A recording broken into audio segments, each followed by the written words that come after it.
నెలకు ₹1కే అపరిమిత కాల్స్ అంట. ఫ్రీడమ్ పేరిట పథకాన్ని తీసుకొచ్చిన బిఎస్ఎన్ఎల్ దీన్ని ఉండనిస్తారా అంటే ఉండనియరు. బిఎస్ఎన్ఎల్ నిజంగా కూడా నిలబెట్టాలనుకుంటే ప్రభుత్వ రంగ సంస్థ. ఈ ప్రభుత్వ రంగ సంస్థను నిలబెట్టాలంటే ఏం చేయాలి? మంచిగా అక్కడ ఉద్యోగులందరూ కూడా మంచిగా పనిచేయాలి, మ్యాన్ పవర్ని పెంచుకోవాలి, సేవలను విస్తృతం చేయాలి, తర్వాత టవర్లు పెంచుకోవాలి, ఇవన్నీ కూడా చేయాలి. ఇవన్నీ కూడా జరగవు. ఇవన్నీ కూడా జరుగుతుంటే కూడా జరగకుండా ఆపేస్తారు. ఒకవేళ సిగ్నల్ మంచిగా వస్తే మంచిగా రాకుండా చేస్తారు. ఇట్లా రకరకాలుగా ఎందుకు జరుగుతాయి అంటే ఈ ప్రైవేటు కంపెనీలు ఏవైతే ఉన్నాయో ఈ ప్రైవేటు కంపెనీలన్నీ కూడా మేనేజ్ చేస్తూ ఉంటాయి.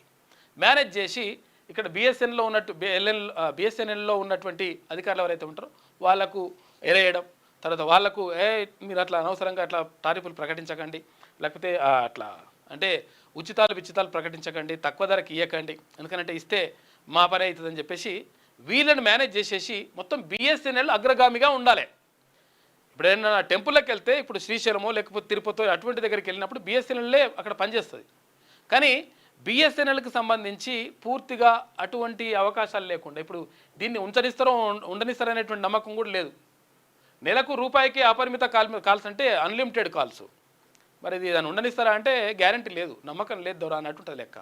ఎందుకంటే ఈ ప్రైవేటు వ్యవస్థలన్నీ కూడా ఏం చేస్తుంటాయంటే మొత్తం కూడా ఈ బిఎస్ఎన్ఎల్ని ఖతం చేసే కార్యక్రమం చేస్తాయి. ఎందుకంటే అట్లయితేనే వీడు బతుకుతాడు, అట్లయితేనే ఈ పబ్లిక్ దగ్గర నుంచి ఇష్టం వచ్చినట్టుగా పైసలు గుంజొచ్చు. ఎంత అంటే అంత పెంచుకుంటూ పోతాడు. ఫస్ట్ ఏమో ఫ్రీ అంటాడు, అలవాటు అయిపోయిన తర్వాత మెల్లగా అలవాటు చేసేసి ఒకవేళ అది ఫోన్ మాట్లాడలేకుండా ఉండలేని పరిస్థితి తీసుకొస్తాడు. ఫోన్ చూడలేకుండా అంటే వీడియోలు ఇవన్నీ చూడలేకుండా ఉండలేని పరిస్థితికి తీసుకొస్తాడు. తీసుకొచ్చిన తర్వాత ఏమవుతుంది? ఆటోమేటిక్గా మెల్లమెల్లగా పెంచుతాడు. బ్రిటిష్ వాళ్ళు కూడా భారతదేశానికి వచ్చిన తర్వాత ఈ తేయాకు సంబంధించి అంటే అప్పుడు భారతీయులకు అంటే అప్పటికి ఈ టీ అలవాటు లేదు. ఈ టీ అలవాటు లేకపోతే టీని అలవాటు చేయడానికి వాళ్ళు ఏం చేసిండ్రంట అక్కడక్కడ స్టాల్స్ ఏర్పాటు చేసిండ్రు. ప్రధాన పట్టణాల్లో స్టాల్స్ ఏర్పాటు చేసేసి దాన్ని బ్లాక్ టీ దాన్ని ఇది డైరెక్ట్ ఇస్తే తాగుతలేరు, కషాయం లాగా ఉంటుందని చెప్పేసి అందులో షుగర్ వేసిండ్రు. ఆ తర్వాత పాలు వేయడం ఇట్లా రకరకాలుగా వేసేసి మొత్తం మీద టీని అలవాటు చేసిండ్రు. ఫ్రీగా ఇచ్చినట్టు అప్పుడు.